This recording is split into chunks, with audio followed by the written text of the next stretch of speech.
don't go for solar. And within the university system, no, I must place the union in proper perspective for people to understand.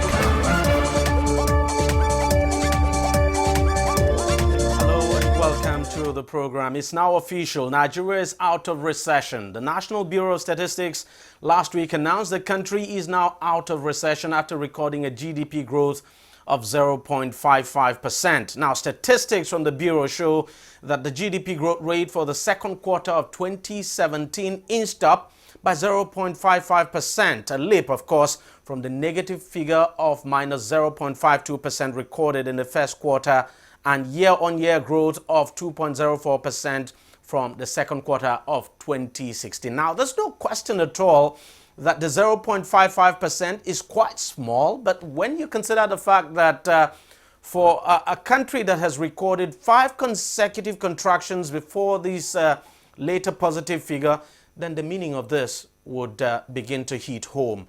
It's a small progress, but something quite significant going forward if only the authorities can build on this.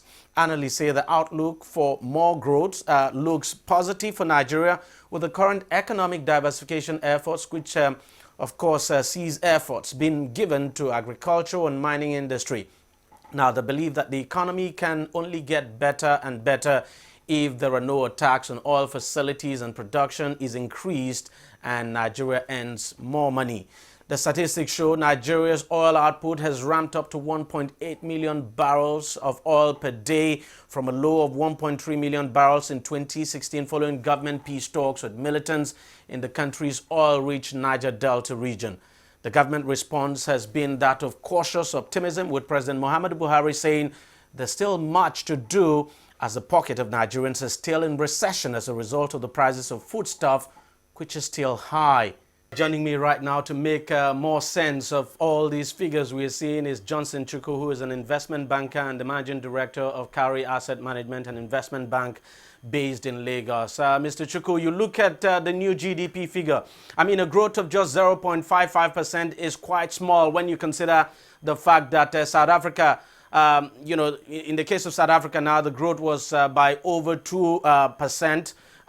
Does ours call for any celebration at all? Well, celebration is a different thing, but it's a positive news in the sense that we've been in recession for the past 5 quarters. And after 5 quarters, we came out of recession. So the most important thing is that we're out of recession, that the economy has turned the corner. Not necessarily, yes, the magnitude of that positive growth was not quite high compared to South Africa. South Africa had grew by about 2.5%, but South African recession was also short-lived. South African recession was only for 2 quarters, and before it bounced back. But if you look at Nigeria's economic trajectory, right from the first quarter of 2014, the economy had begun a steady and slow decline until it went into recession in the second quarter of, it went negative in the first quarter of 2016 and recession in the second quarter of 2016. But if you look at South Africa's case, it was a case where you can call it a blip in its economic trajectory because it went into a recession and bounced back immediately at the next quarter. So there are two different situations. If you look at also the structure of the Nigerian economy, you find that the Nigerian economy is still an oil-dependent economy. The fact that we turned the corner was because oil sector improved or rebounded from the first quarter decline of 11.64%. So these are two different economies in terms of structure. Let's look at, of course, you talked about oil, which is true, that's actually what has driven this growth that we have seen. Tell us, you look at the agriculture sector, of course, that the government has been preaching. We saw a contraction now when you look at the figures quarter on quarter, and even in manufacturing as well. How do you explain that? I think that's actually the area that should be of greatest concern to the government. Beyond the feel-good feeling that we come out of recession, we should be able to disaggregate these figures and look at what's happening to the economy. If you look at agriculture, for instance, you observe that in the agricultural sector had started declining from the second quarter of 2016, when the agricultural sector grew by 4.5%. Subsequently, we've seen a steady decline in the growth rate in the agricultural sector. despite the fact that the agriculture sector is the main focus of this government. So it simply means that the initiative of the government since it came into governance in May 2015 has not really materialized in terms of growth, boost in agricultural activity, because we are seeing a steady decline in the growth in the expansion of that sector. For the manufacturing sector, the manufacturing sector came out of recession in the first quarter of this year, first quarter of 2017, when it grew by about 1.3%. Unfortunately, that growth has actually narrowed to 0.6%. And that, for me, also should be of concern to the government, because where the focus of the government is, and we're not seeing a robust expansion in the GDP of those sectors, we should ask ourselves what is actually wrong with our strategy. But is there a way to explain this, this contraction now? Because we've had some people talk about seasonal factors being responsible, especially in the case of agriculture, for instance. We've had flooding in some places. You have the Boko Haram insurgency in the northeast of the country. The issue of harvesting and planting season, all of that. Could all those issues have affected performance in that sector? No, I wouldn't easily use those as reasons for that, because when you are comparing the second quarter of 2016 to the second quarter of 2017, like I said, the agriculture sector grew by 4.5% in the second quarter of 2016. And if you look at those factors you just mentioned, the issue of Boko Haram, the territories areas occupied by Boko Haram in 2016 was far more than what areas occupied by them in 2017. If you look at the issue of insurgency and all those factors you mentioned, they were there in 2016. So they cannot explain the contraction we have in the agricultural sector. If you talk of the harvest season, we're talking of comparing same quarters when you compare 2016 and 2017. So I think the basic thing is that we're beginning to lose the momentum that was built in the agricultural sector in the previous administration. We need to review our fertilizer policy. If you look at the fertilizer policy during the previous government, we need to ask ourselves if the revised fertilizer policy is more effective than what it was in the previous administration. The basic thing is that this is not political discussion. The government should be able to say, look, what was it that the past government was doing very well in agriculture? The agriculture sector was growing at close to 5% average. And now it's consistently contracting. The growth is consistently slimming down.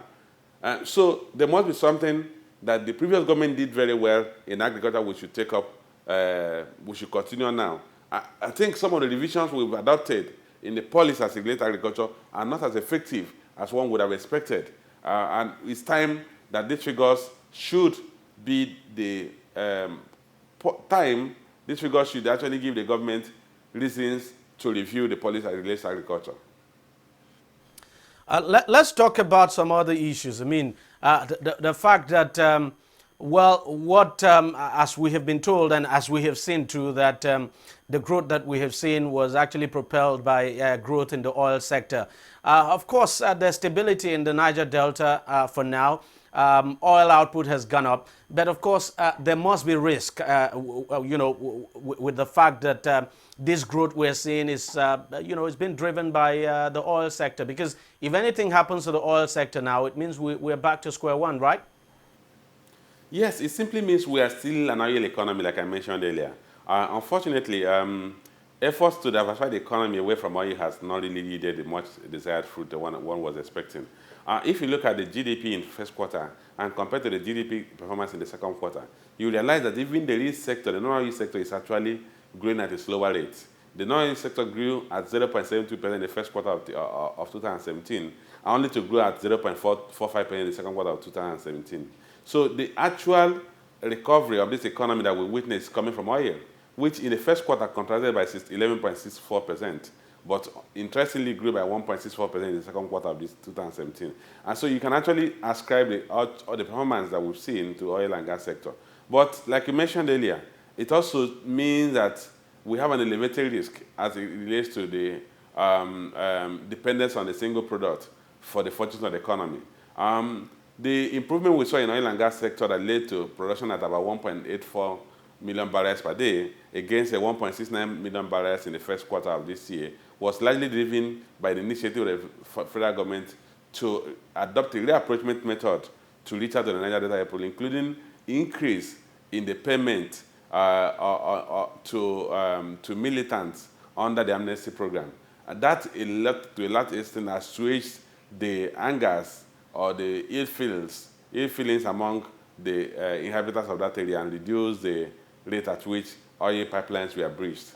So in your opinion now, what exactly do we need to do to sustain this growth now? I mean, to ensure we don't go back?